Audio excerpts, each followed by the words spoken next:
Shabbat Shalom. Shabbat Shalom. Before I became Emanu-El's cantor in 2004, I was the cantor of Temple Israel of West Bloomfield in Michigan.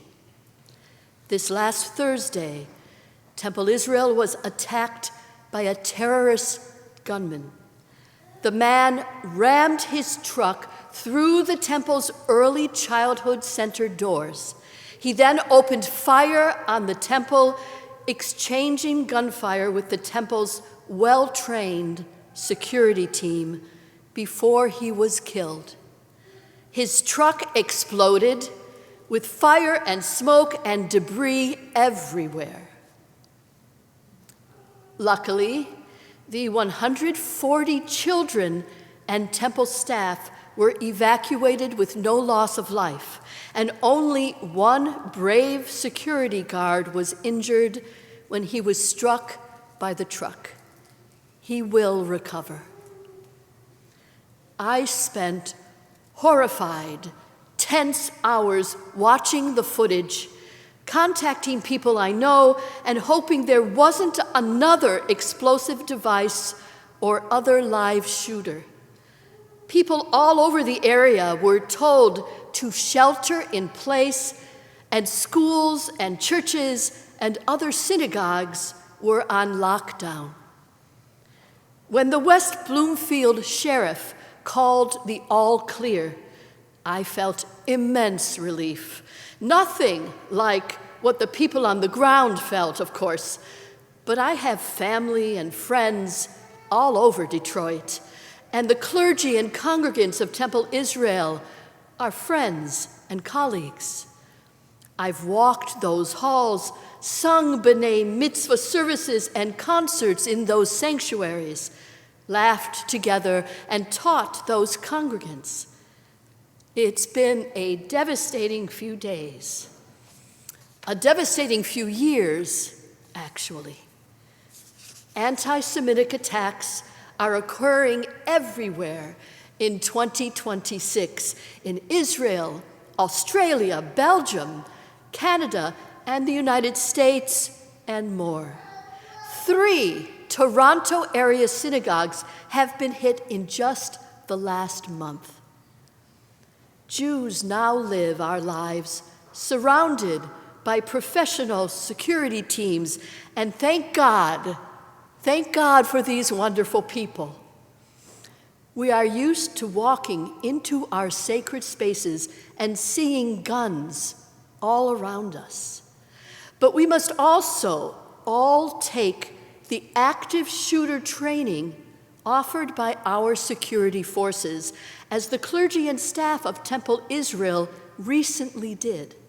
That's the reason there was such a good outcome for this awful event, according to the police. There's a congregant active shooter training course coming up in April here at Emanu-El. Please consider joining the class. Taking responsibility for your own safety is a smart thing to do. Steve Ingber, Chief Executive of the Jewish Federation of Detroit, said, "It's a tough time, but we will get through this. We'll get through this together. We'll get through this stronger, and we'll continue to be loud and proud of being Jewish. This will not change us. This will not deter us. We must be strong. We must do as our tradition teaches, chazak, chazak, v'nitchazek.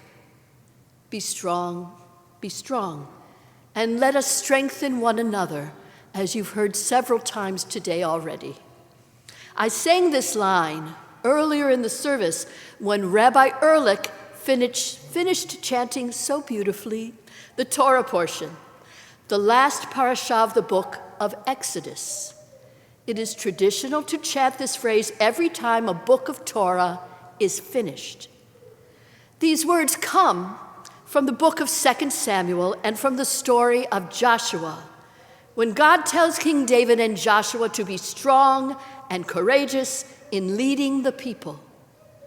And the melody of the phrase comes from the Song of the Sea, chanted after the Israelites crossed the Red Sea in a moment of exhilaration and celebration of community. How fitting to use this music, used in describing the strength and courage needed to cross the Red Sea. We sang this same ancient melody in the Mi Chamocha prayer this morning. Chazak chazak v'nitchazek, yachad kulam hodu, v'himlichu v'ameru. I've never really understood why we chant this line at the end of each book of Torah. Why do we need strength to finish a book? But after the attack on my wonderful former synagogue, I'm starting to see the reasons. Studying Torah is not just for personal spiritual development. It is done to strengthen one another morally, spiritually, and intellectually. We grow in strength together by communally adding to our Jewish identities. So, from where do we get our strength, our chazak? One place is from our heritage, passing down our Jewish history and culture, and the legacy of strength and courage helps us bear up with dignity and fortitude under suffering and challenges. We remember that we have experienced what is actually the miracle of our survival as a people for millennia. Accessing our forebears' strong faith in God, life, and goodness helps us understand our plight today. Lidor vador, from generation to generation, we will make known your greatness, and for all eternity sanctify your holiness. Your praise, our God, shall never depart from our lips, for you are a great and holy sovereign. Blessed are you, Adonai, the holy God.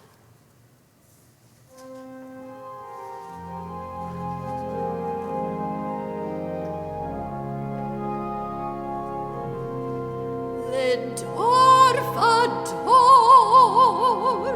lidor vador, lidor vador, nagid god lecha, ulenetzach netzachim, ulenetzach netzachim, kedushatcha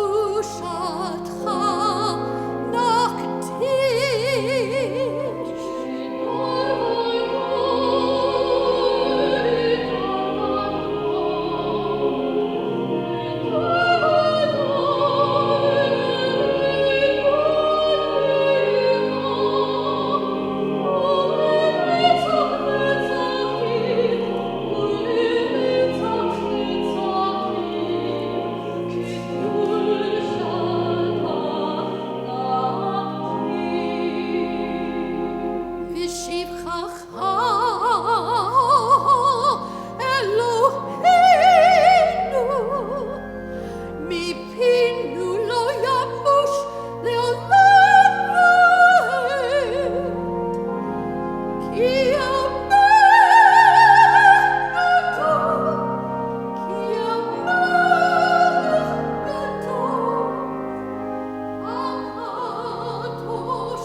the ritual of reciting our liturgy gives us comfort and strength. And we especially can be strengthened by reading from the book of Psalms. Psalm 121, often recited at times of sorrow and catastrophe, teaches us that asking for help when you need it from God or from our fellow human beings may be one of the strongest things you can do. The lovely music is by Marshall Portnoy, adapted for this text. Esa einai el heharim. I lift my eyes unto the mountains.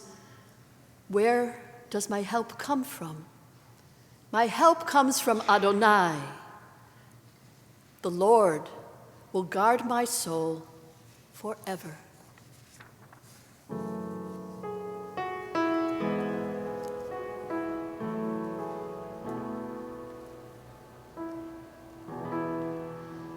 Esa einai el heharim. Me'ayin yavo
Oziva Zimrat Yah, from Psalms 118 and 24, expresses in a very martial way how God's might and valor deliver us from our enemies and give us strength and courage in battle.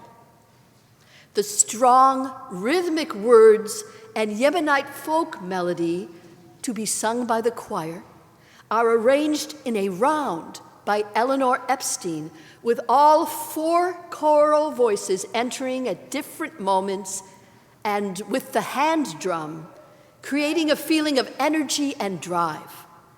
The voice parts work together, though they are separate and percussive, as are our Jewish communities in times of trouble. Adonai is my strength and might. God has become my deliverance. Adonai, mighty and valiant. Adonai, valiant in battle.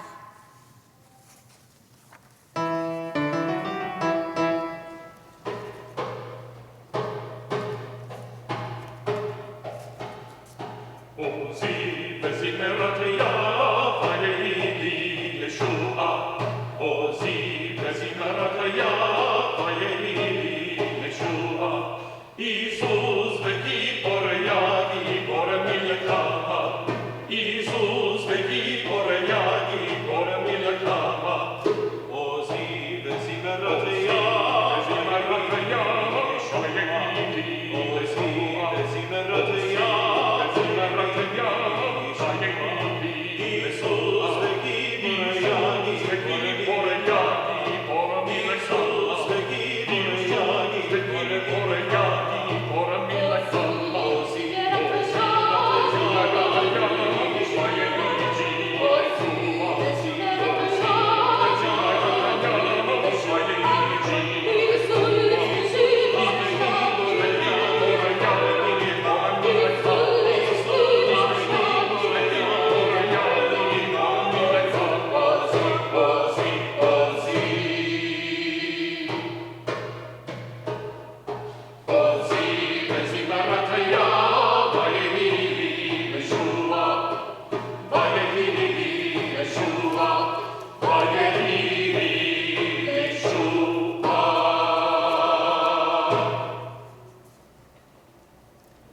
The upsurge in deadly anti-Semitic activity is heartbreaking and terrifying, especially when it hits close to home.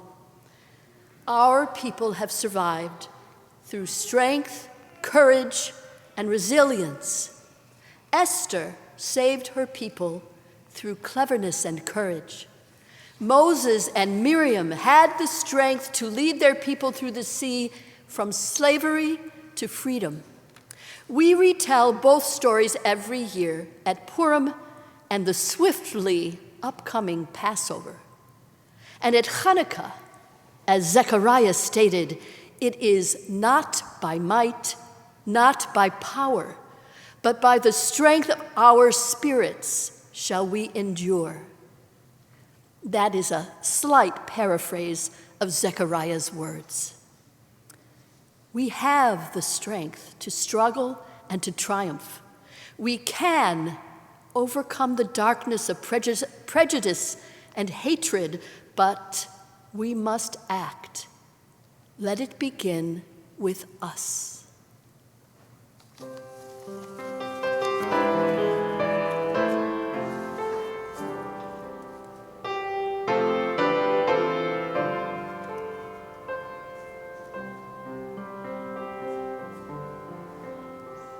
Let there be peace on earth, and let it begin with me.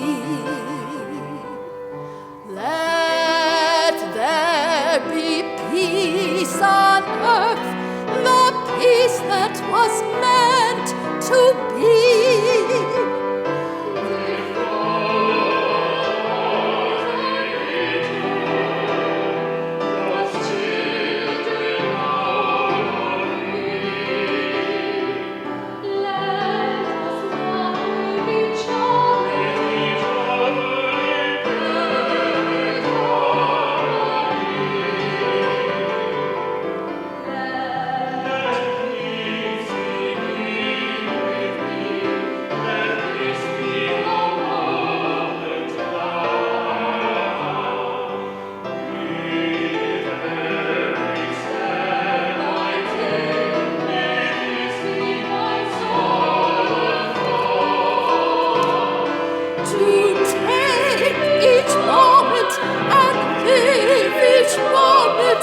With peace eternally,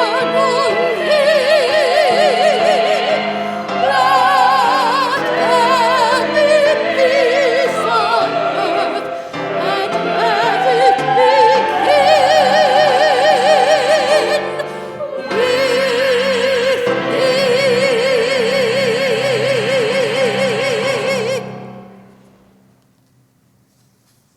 In his 1978 essay, Professor Elie Wiesel stated, faced with despair, the Jew has three options.